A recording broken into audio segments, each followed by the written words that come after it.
இந்த வீடியோவை வழங்குவோர் ஆரோக்கியா நேச்சர் கியூர், இப்போது மதுரையில் அண்ட் பீரோல் ஸ்டுடியோஸ் பிரைவேட் லிமிடெட்.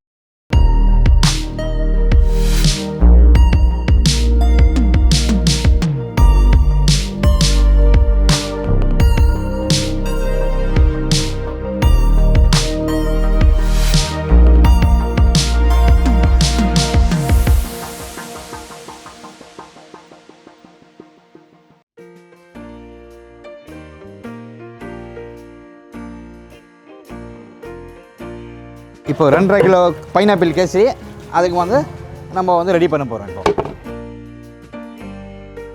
மரவை நல்லா வறுத்து எடுத்துக்கணும்.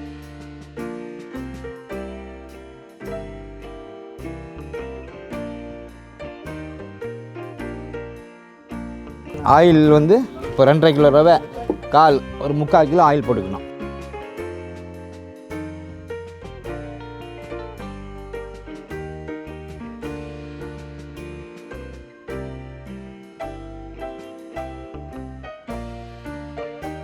ஒரு முந்திரி 1/4 கிலோ, திராட்சை ஒரு 200 கிராம், வெள்ளேரி விதை ஒரு 100 கிராம்.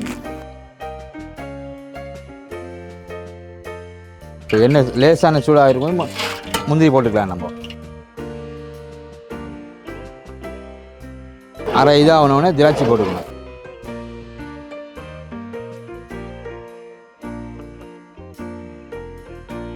ஒரு 2 நிமிஷத்தில் அந்த திராட்சை பபுள்ஸ் மாதிரி ஆகிடும் போது வெள்ளேரி விதை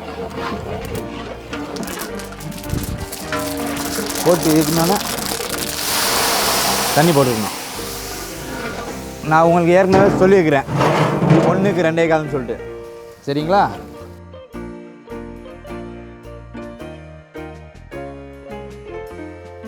இது 2.5 கிலோ ரவை இருக்கனால நம்மளுக்கு ஒரு 3/4 பக்கெட் வந்துச்சு. 3/4 பக்கெட் வந்தாலும் 2 பக்கெட் தண்ணி ஆட் பண்ணிக்கணும். பைனாப்பிள் போடுங்க. பைனாப்பிள் பழம் பெரிய பழம் இருக்கனால 2 பழம் போட்டுக்கலாம். எல்லோ கலர் 2 பாக்கெட் ஆட் பண்ணிக்கலாம்.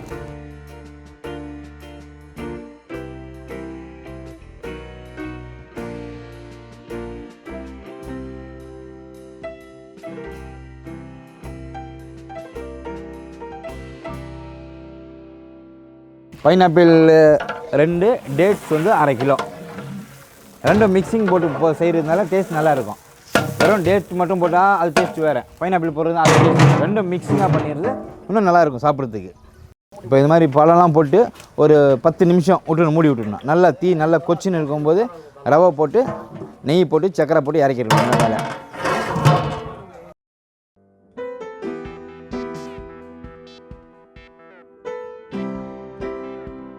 தண்ணி ரெடி ஆகிடுச்சு. இப்போ ரவை போட வேண்டியா போடுவாங்க.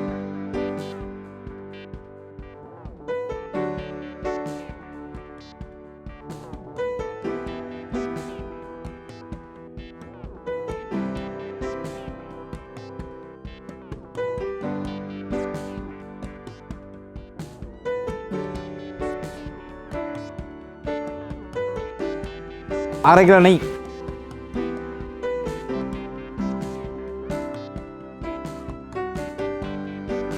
போட்டு விட்டோன்னே அதுக்கப்புறமா சர்க்கரை ஒரு 5 கிலோ. சர்க்கரை போடுப்பா.